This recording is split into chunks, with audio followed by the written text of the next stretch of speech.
second, which on the heels of the emotional revenge game for Luka against Dallas the other night, now LeBron and the Lakers welcoming Minnesota.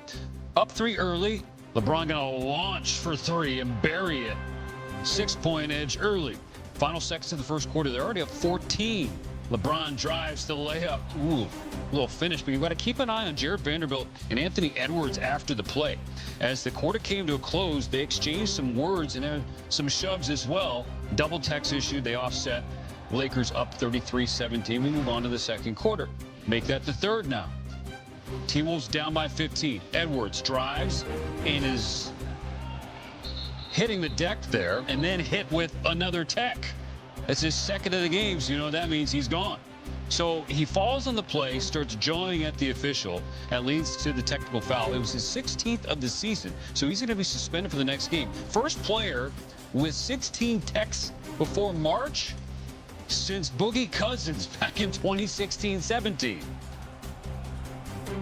So he's going to toss that ball into the crowd, a little souvenir, and an early shower. Under 2 to go in the third quarter, 11-point lead for LA. LeBron drives, lays it in. First player in NBA history at age 40 or older with 25 points in 5 straight games. Great. Just constantly making history every single game, it seems. Now in the fourth quarter, Minnesota hanging in there. Terrence Shannon Jr. with speed lays it in.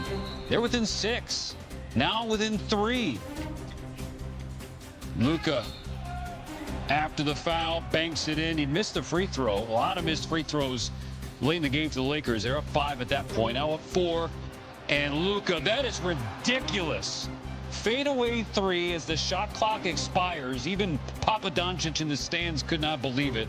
That was absolutely clutch, and it leads to another Laker win, 111-102. Yeah, I think we set the tone early. First quarter, I think they had like 16 points, something like that, so we set the tone early. Your shot wasn't falling from the perimeter, but you do hit the one where you're almost falling out of bounds. You kind of looked up as if saying, okay, finally one goes down. I mean, it's crazy. I can't make a normal shot and I make that shot. Just at this point who I am, but got to work on that easy shots. Got to knock them down. I've been playing horrible, so I got to get back to it. You guys are winning games, though. What have you noticed about your teammates, and how are you getting the job done as a group? Like I said, the first time we set the tone on defense, and then we play with pace. The ball is moving, so that's how we win games. What did you see from LeBron James tonight? It's amazing. There's nothing else to say. Amazing. Luka gives the Lakers another player that could pass and rebound at a high clip. Now, since the calendar turned to February, the Lakers have had multiple players record 5 rebounds and assists in 6 of 11 games. So that includes Doncic, LeBron, and Austin Reeves on Thursday. That happened in 37% in their games prior to the trade. All right, let's say hello to my guy, Kendrick Perkins, who's joining us from his humble abode. And Perk, I want to hit you on 2 teams that made big moves for big-name stars ahead of the deadline. Talking about the Lakers with Luka and then the Warriors with Jimmy Butler. Now, first with the Lakers. Now, once he was traded, all the talk was how Luka and LeBron were going to mesh offensively. At this point, how smooth has then that transition been in your estimation?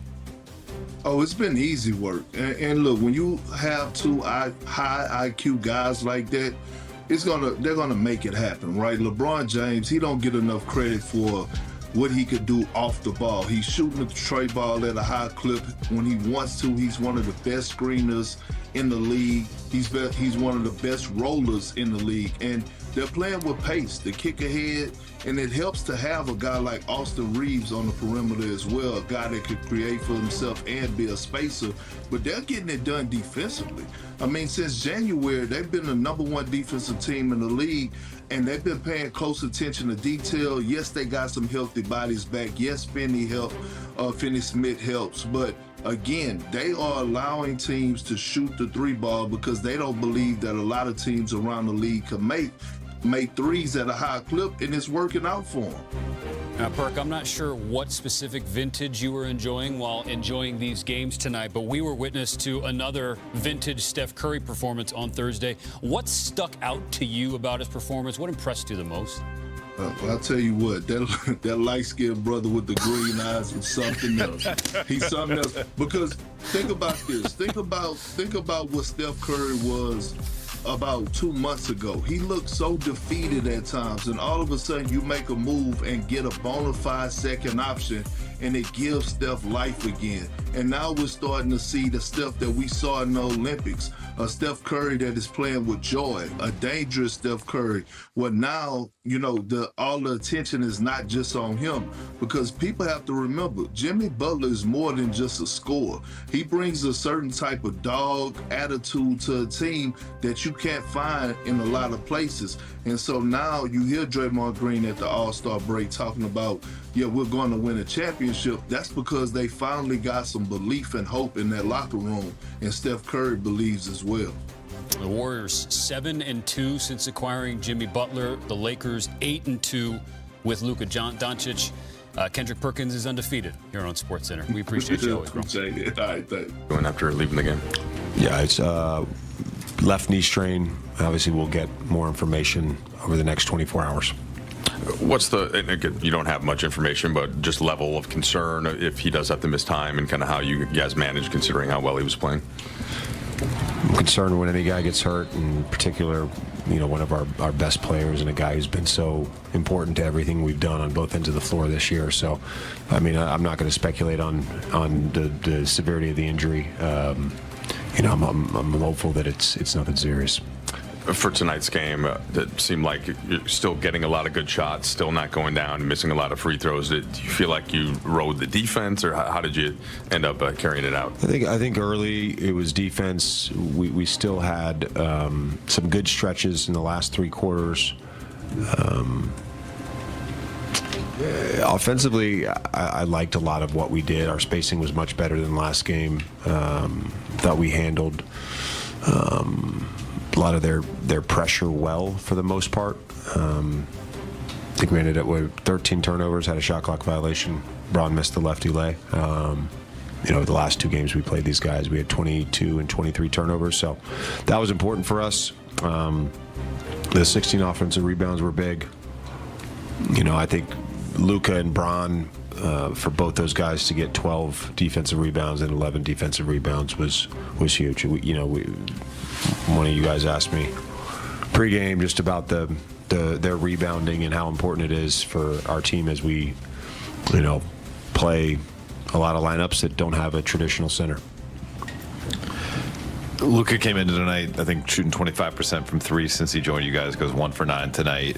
Is part of the kind of onboarding process, like you're gonna let him kind of shoot his way out of this to try to get comfortable? We trust Luka as a shooter and as a decision maker, and the type of shots he's been able to create throughout his career. And I think we've all had stretches like that. He'll find his rhythm. We're confident he will. TJ, I think I asked you the other day about kind of the toll of the style you guys are playing defensively in terms of energy, and this is another game where the second half of that third quarter, you guys worn down a little bit, it looks like. Are you seeing any of that? Just, you guys are playing so hard. Yeah. Are you seeing any kind of any cost for that?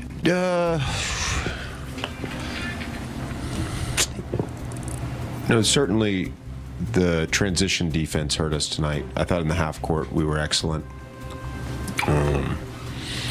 Only a few game plan mistakes. You could certainly speculate maybe the shooting woes are because guys are playing so hard defensively. Maybe I don't know.